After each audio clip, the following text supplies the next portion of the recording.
Hey everybody, it's the Combatcast. It's the man they call Dave, Chevy, and we're going to talk about this week's UFC Fight Night card and maybe a little Ultimate Fighter. But before that, Chevy, tell people what we got coming up next week. All right, June 10th, UFC 289, Nunes versus Aldana. And then June 17th, UFC Fight Night, Vettori versus Cannonier. Yes. June 24th, UFC Fight Night, Emmett versus Topura. So we're going to mix in some, there's PFL fights, there's Bellator fights in there. So it won't just be all UFC, but those are the main points. Yeah, absolutely. I would say before we got to introduce that Bellator card coming up with Patricio and Sergio, and that's the one that's got me, I guess, most interest in that card because we were just saying that like we both feel like it's harder to go down in weight. It feels like than to go up in weight. And, it's rougher on your body, and you're more susceptible to getting knocked out and all that. I think 9 times out of 10 that's the case. Yeah, but it is interesting because like McGregor, I think when he first came on that rise at featherweight, he was one of those fighters that seemed to make weight successfully and then would balloon up and look like he was ready to go come fight night, and it would just be this very big featherweight. Right, it looked way different at weigh-ins compared to on fight night for sure. It looked like he was about to die when he was on the scale for weigh-ins, but he rehydrated well and everything went well. But not everybody has that. That's not something you can really train for. It's just like how your body adjusts, and I think it's more rare. I think most people would say it's just a struggle to go down. For sure. Yeah. Well, let's speak of McGregor. That's my cat. Yeah. He's not a fan. No, he's not a fan. He's not a fan of McGregor, but he won't be watching Tough, which starts today, May 30th. I wasn't sure last week if it was going to be on ESPN Plus, but I have looked into it. It will be on ESPN and ESPN Plus. Starts at 10 p.m., so I won't be watching it live because I'm an old man. Yeah, same. Working fans podcast. Obviously, we got to work tomorrow, so won't be staying up that late. But got some former UFC vets coming back into the fold. Familiar faces such as Austin Hubbard, Jason Knight. Jason Knight had that bare knuckle fight with Connor's former. Help me out here. The GOAT. The GOAT. Yeah, that's how I just know him as the GOAT. Yeah, got like one of the words. Artem Lobov. Artem Lobov. Yeah, great bare knuckle fight. That was when bare knuckle was first starting off. Roosevelt Roberts, Cody Gibson, and personal favorite of mine, Brad Katona. I'm a big fan of him. He's looking to get back into the UFC. So shout out to those guys. I'm excited for the antics. I'm sure there's going to be a lot of news coming out of Tough. So we'll be talking about it for sure.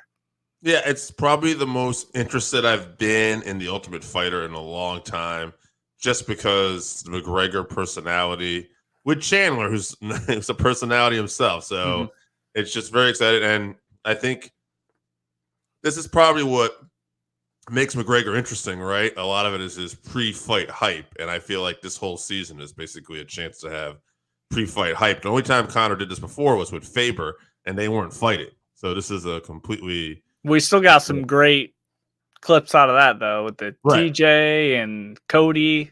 That was when Cody kind of popped on the scene, and he had some good back and forth with Faber. Also, call him a butt chin. And he looks like a 50-year-old skateboarder. And I remember Conor called when TJ was going to turn on him. He said, "That's a snake in the grass." Yep, called it out. Yeah. Very funny. Yeah. So we'll see.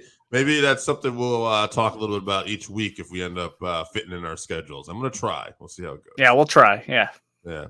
No promises. Right. All right, you want to get into this UFC card?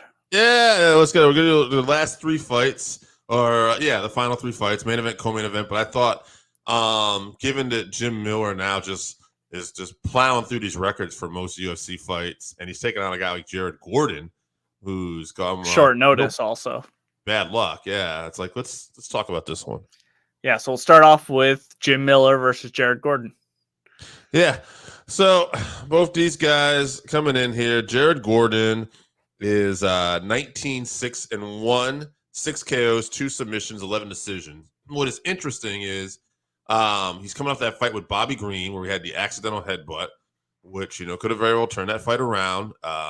You don't know. But that fight before that, he had with Paddy Pimblett, where most people really thought he legitimately won, and he didn't get the decision. So now it's like this guy just has this horrible luck, but I feel like, he's very possibly could have been coming in this, with wins over Bobby Green and Paddy Pimblett. I'm not saying the Bobby Green one may be a little more questionable, but still, you don't know. So it's just very interesting. But instead, he's got to try to pull it off against Jim Miller, 36-17-1, 6 KOs, 19 subs, 10 decisions, most wins in UFC history, most bouts in UFC history, most bouts in UFC light heavyweight division history, most wins in UFC light heavyweight division history, and he's tied Cerrone for the most for second most UFC finishes in history.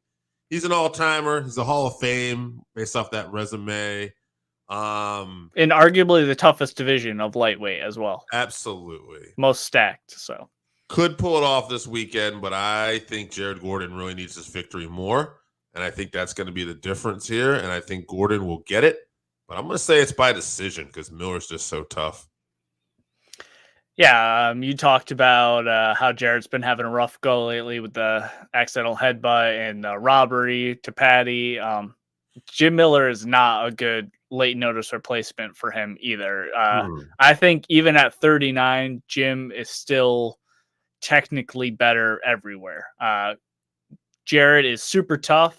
He's very good everywhere. I would just give Jim a slight edge everywhere. Yeah.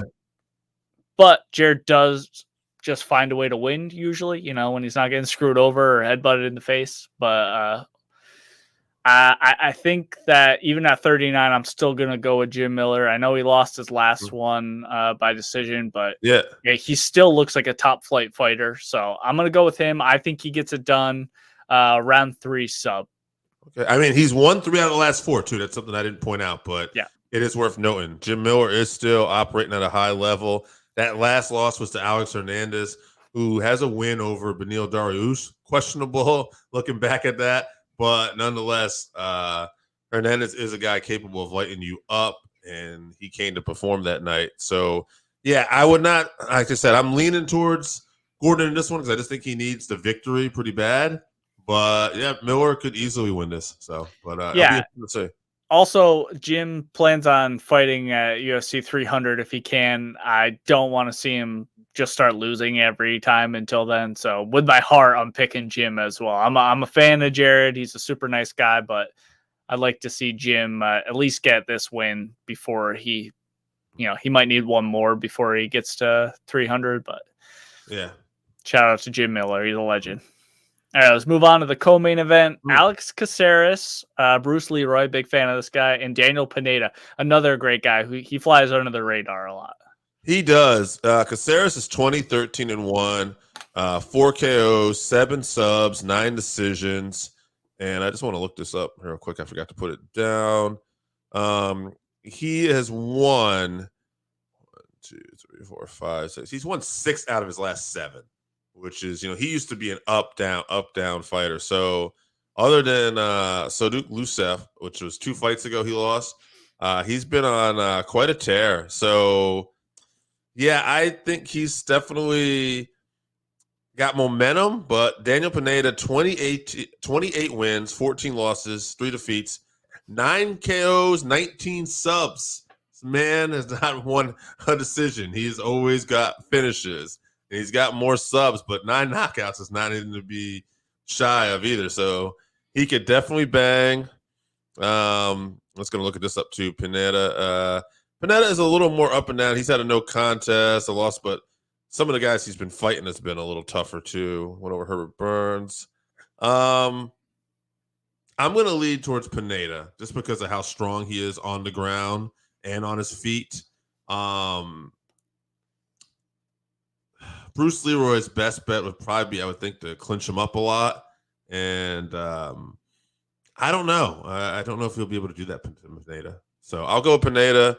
I'll say he gets a finish. I'm going to go with round 3. I think this one's sort of impossible to call because both guys are so dynamic in all aspects of MMA that this fight could be finished anywhere.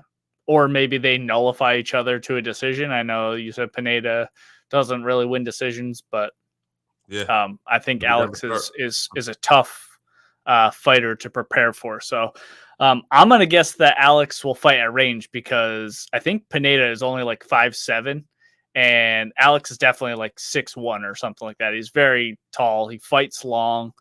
So I'm going to say that he fights at range. He can keep Pineda off of him. And I think at range, he's a better striker for sure. So I think I'm going to take Alex by decision. All right. Alex Bruce Leroy gets it done. Me and Chevy disagreeing this week. Yep. We'll see how it goes. Yeah, and Kaikar France versus Amir Albazi will be our main event. Albazi, 16-1, 5 KOs, 9 subs, 2 decisions, 5 in a row, and 4-0 in the UFC. Kaikar France, 24-10-1, 11 KOs, 3 subs, 10 decisions. I was looking at Kaikar France's record here. I mean, wins over Cody Garbrandt, Oscar Askanov, really. That's a big win. Yeah, like Brandon Royal, Brandon Moreno, the champ, has only been his real kryptonite here.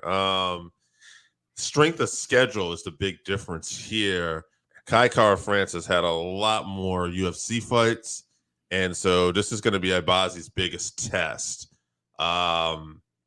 He looks impressive, though. It's kind of hard to go against him, but I'll go with Kaikar France here. Again, just on strength of schedule, because I don't know. I think we're going to find out if Albazi is good enough to be in that upper echelons here, and I think we'll see that. So until then, I'll go with Kaikar France. It's a 5-round fight. I'll say he gets a late finish, round 4. Yeah, giant test for Amir. He's looked dominant in the UFC, but he hasn't fought anyone the caliber of Kai yet, like you were saying. So we know what we're going to get from Car France, and if he can stay focused and not get caught, he can get back into title contention. So I think that's what he's going to do. He's going to come in focused. He's going to know exactly what he needs to do. He knows that Amir is a tough test in front of him, but I assume he gets this done. I'm going to say he actually gets a KO in round 3. I think we're going to see maybe the best he's ever looked. I think he's going to come back ready to go. Yeah. And Moreno, who's he fighting next to? Do you know? Pantoja, I believe, the guy he's lost to twice already. I think. Yeah, I was going to tell you. Now, I know we'll probably talk about that later, but do you think Moreno will be able to get it done this time? Right now, I'm leaning towards no. Now they have been saying, obviously, since Leon won the belt, they've been talking about it more. But when you win the belt, you get, what is it, 40% better or something like that, or 10% better or something. So it is possible for sure, but and he does seem to look better in every fight. He's just getting better and better. But Pantoja is super dangerous, mentally, obviously, supremely confident, and I think that he's going to give Brandon all he can handle, even on his best night. Yeah, I'm just curious here. So if you're Kaikar France and you win this weekend, you're probably rooting for Pantoja there because for sure, much easier sell to get a title shot when you haven't lost to the champ twice. But Albazi, he's ready to fight either one of these guys. So yep, we'll see what happens. All right, so this is probably the first we've disagreed on all the fights this weekend. So we will see what happens. Chevy, why don't we tell people what they got coming up one more time? All right, June 10th, UFC 289, Nunes versus Aldana. Then June 17th, we'll be talking about UFC Fight Night, Vittoria versus Cannonier, sprinkling some Bellator there. And then June 24th, UFC Fight Night, Emmett versus Topura. All right, fans. All right, enjoy the fights this weekend. We'll see you at the fights.